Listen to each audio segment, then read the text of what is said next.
Ghostbusters is the latest eponymously named installment in the popular Ghostbusters franchise, with the last film being produced in 1989, and it is also the latest film by popular comedic filmmaker Paul Feig. Now, before we really delve into an in-depth analysis of this film, I would like to draw attention to the elephant in the room, the backlash this film received prior to its release. Now, as you must know by now, people went completely irate upon seeing the trailer for the new film, with many feeling as if their childhood had been completely destroyed, while others graciously praised the progressive reboot and blamed the backlash on sexism. Whichever the case is completely debatable, but let me tell you, I went more optimistically into this film than most other Ghostbusters fans. It's hard to argue with the shitty quality represented in the film's trailer, but that's all it really was, a trailer. And as demonstrated many times before, trailers can be extremely misleading.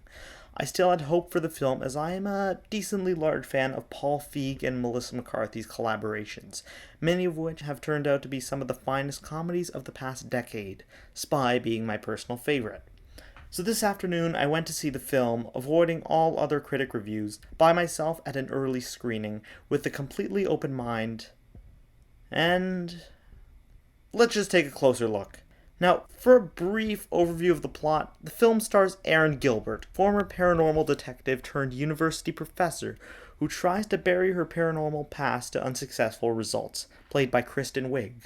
Two freelance paranormal investigators who continually find themselves going through financial hardship and ridicule, Abby Yates played by Melissa McCarthy and Gillian Holtzman played by Kate McKinnon, and finally a subway station worker who finds herself caught up in the supernatural, Patty Tolan played by Leslie Jones. These four women, through a series of events, cross paths with one another and band together to stop a public threat that, let's just say, is out of the police's control.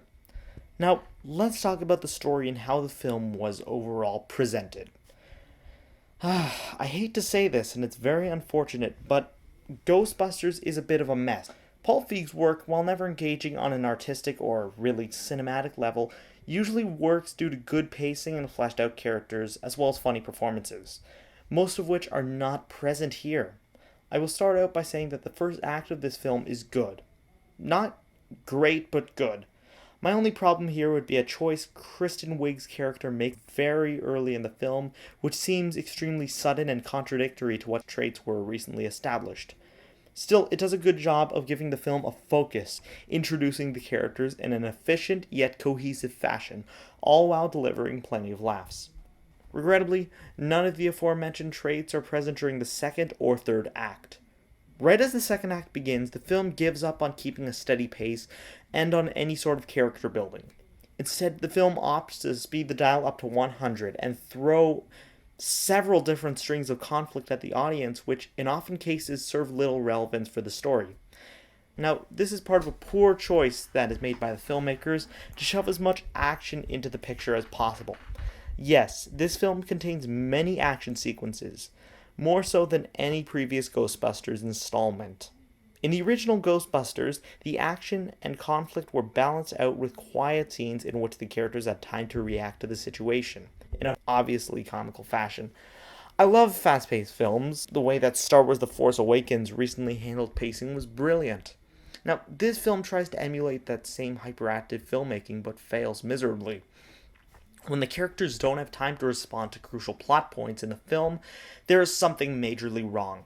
The characters never have time to breathe. The film instead directs a lot of attention to the central villain, named Rowan, who is not interesting at all in any other regard than his eventual physical appearance, which I won't spoil. And to a very foamed-in subplot involving a mayor, which I felt was only put in to call back to the original. As a screenwriter, I'm usually able to recognize when a film breaks into its various acts, but here, since all of the various plot elements were glossed over so quickly, I had a lot of trouble. At the film's climax, I still thought we were at the end of the second act, and my mind was boggled at how abruptly it ended. Despite all of these demerits, though, I still think that this film's greatest flaw from a storytelling standpoint was its protagonist. The original Ghostbusters, for example, did a good job of keeping a main focus while also juggling a series of characters. We love Ray, Egon, and Winston, but the real focus and heart of the film is Peter Venkman. Here, the film sets up Kristen Wiig's character to be the protagonist in the first act, but completely loses focus of her character during the second and third act. The result is a very flat character arc in which Kristen's character makes no sort of change after the first 10 minutes. Now let's talk about the performances, where I believe this film finds some of its strengths.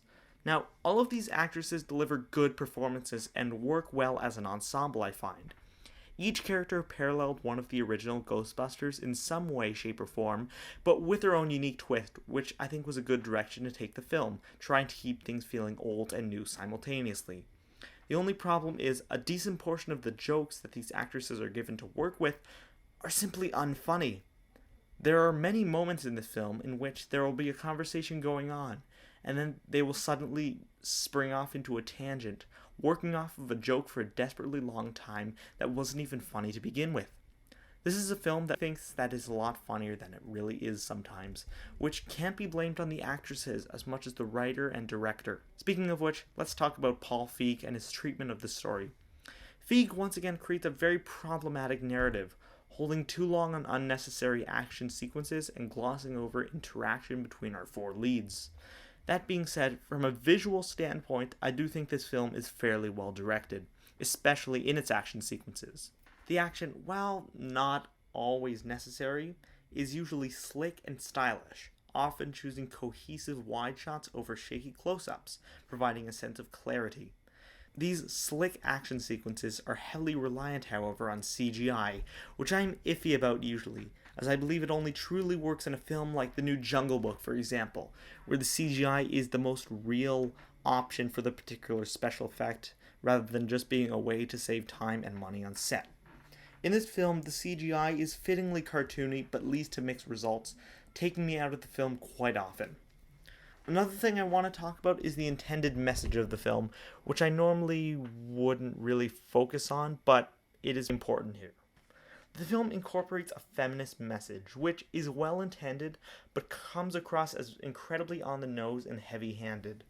The film feels the need to make every male character either a complete idiot or a diabolical villain, and constantly verbally state the validity of its intended message in a very foamed-in fashion. Once again, I do agree this message was well intended. I am not a sexist, but all I'm saying is this message could have been handled much better. Finally, let's address how this film works as a Ghostbusters film. Honestly, there were only a few scenes in which I actually felt like I was watching a Ghostbusters film, one of which being the opening, which is effectively atmospheric in a campy fashion that pays homage to the opening of the original. I must say, I'm heavily against this film being a remake rather than a reboot or sequel, as it finds itself treading on old ground too much. I felt as if the film was too caught up in recreating aspects from the original rather than being its own film.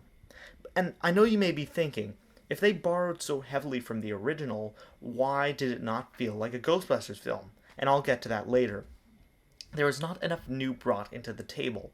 Not to mention, the cameos from the original cast were absolutely atrocious, except for Ernie Hudson's. That one had me laughing. Now, let's talk about that missing ingredient I was talking about earlier that could have made the film feel like Ghostbusters. The filmmakers seemed to think that what made Ghostbusters special to begin with was the action sequences, or the gadgets, or the special effects, when it really was merely the characters themselves and their interaction. The way they could work off one another comedically and conjure instantly quotable lines, and the way the characters became instantly iconic are pleasures that this new film could never achieve. And don't get me wrong, the cast is pretty damn good in this film, as I said before, and had the potential to capture some of that same magic from the original if the filmmakers simply devoted more time to them. Overall, Ghostbusters was a highly disappointing film that was bogged down by major narrative flaws that I don't think I can ever get past. A heavy-handed treatment of its message, and an inability to match the spirit of its predecessor. I do think that Ghostbusters is the weakest in the film series as a Ghostbusters film, but purely as a movie, I think that it is better than Ghostbusters 2. That being said, Ghostbusters is a film which honestly had me laughing quite often. While not every joke worked, the ones that hit pretty hard, I would say. which is why I'm going to give Ghostbusters a 5.5 out of 10.